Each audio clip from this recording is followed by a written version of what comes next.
저도 조금 말씀을 드리고 마무리할까 생각합니다. 우선 정재찬 부위원장님, 이를테면 대기업이 한두 곳이 아니고 다 그렇게 하고 있는데요. 조그만 회사를 하나 차려가지고 이를테면 동양그룹 같은 데는 한 1억 정도 자본금으로 시작한 것 같습니다. 그래서 이제 처음에는 회사 내에 170억 정도를 몰아주기를 하죠. 그리고 그 다음에는 한 3천억쯤 몰아줍니다.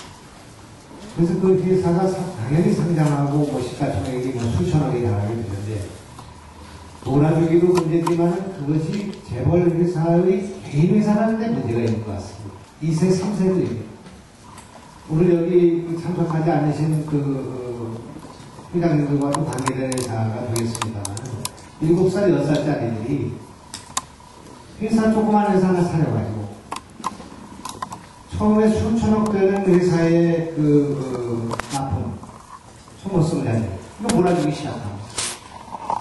그래서 졸지 그 회사가 시가총액이 수천억에 달하고 이런 회사가 됩니다.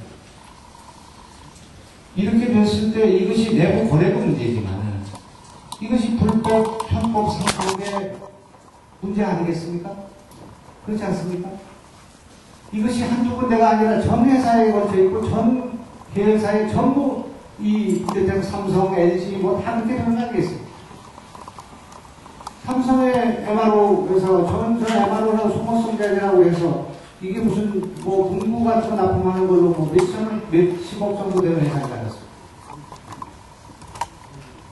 삼성전자에서 1년에 8천억, 9천억을 납품하는데 그 회사가 당연히 상장하고 그 회사가 엄청난 수익을 올리게 돼 있지 않겠습니까?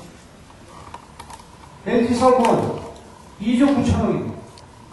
그 계열회사가 몰아주는데 그 회사가 그 주가가 어떻게 뛰겠습니까?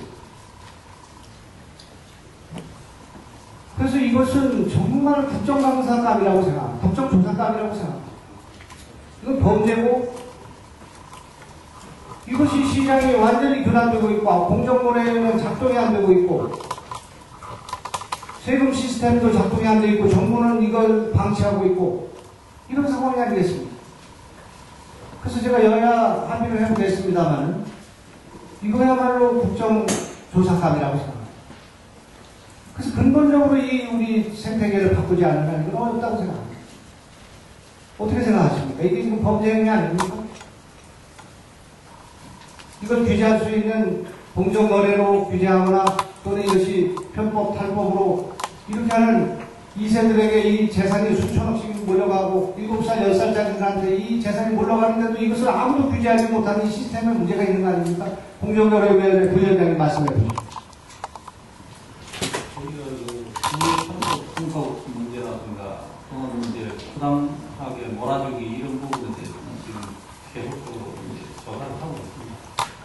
정몽구회장 부자가 소유한 오토 에비 시스템스가 30.1%, 김승현 한화그룹 회장이 자녀가 가지고 있는 100% 가지고 있는 한화 SNC, 이재영 CJ 회장이 31.88% 갖고 있는 CJ 시스템스, 대림산업 3세 이해옥 부회장이 갖고 있는 89.7%의 대림 INS, 현대그로비스가 50% 지분 갖고 있는데, 이거 그동안 많이 논란됐던 거 아닙니까? 삼성 SDS 계열사 비중이 63%가 되어 있습니다. 이런 일들이 버젓이 벌어지고 있고, 이게 하루 이틀의 문제가 아니고 다 알고 있는 일인데, 공정거래위원회가 이거 전체를 다 조사해야 되는 거 아닙니까? 이런 식으로 편법으로 개인회사로 만들어가지고 돈을 다 가져가고, 이렇게 해도 세금도 추징이 안 되고, 이것이 사회 문제가 안 되는 이 사회가 어떻게 정당한 사회라고 볼 수 있겠습니까? 저는 이것이 절대 용납할 수 없는 일이라고 생각합니다. 그래서 이것이 무슨 정경영이 여기 나오고 안 나오고 하는 문제가 아니라고 생각합니다. 몰아주기, 하도급, 불공정, 지난 40년 동안 하나도 해결 안 됐습니다. 지난해 국정감사에 제가 해서 불법 하도급 증거를 제출할 때까지.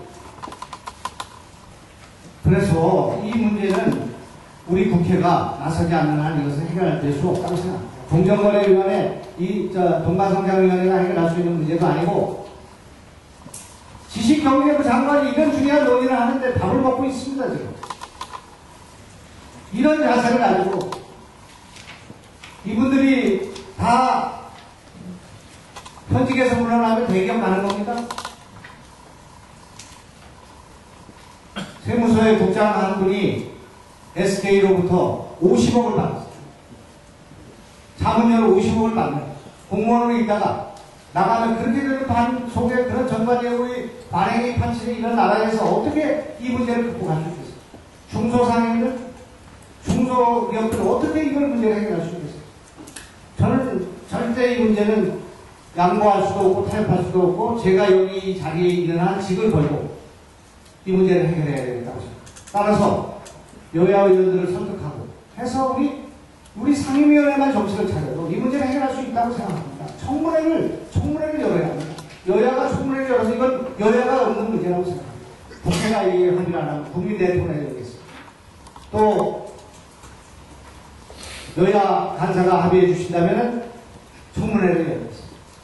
또 양당이 합의한다면 국정조사를 실시하겠습니다. 이렇게 해서 이것이야말로 반값분석금이나 부상급식이나 이런 문제보다 저는 100배, 1000배 중요한 일이라고 생각합니다. 그래서 이 문제를 해결함으로써 우리 경제의 체질을 강화하고 국가 경쟁력을 강화하고 그리고 중소상인들과 중소기업과 대기업이 동반성장할 수 있고 상생할 수 있는 길을 열어야 된다고 생각합니다. 회의를 마치도록 하겠습니다. 수고하셨습니다.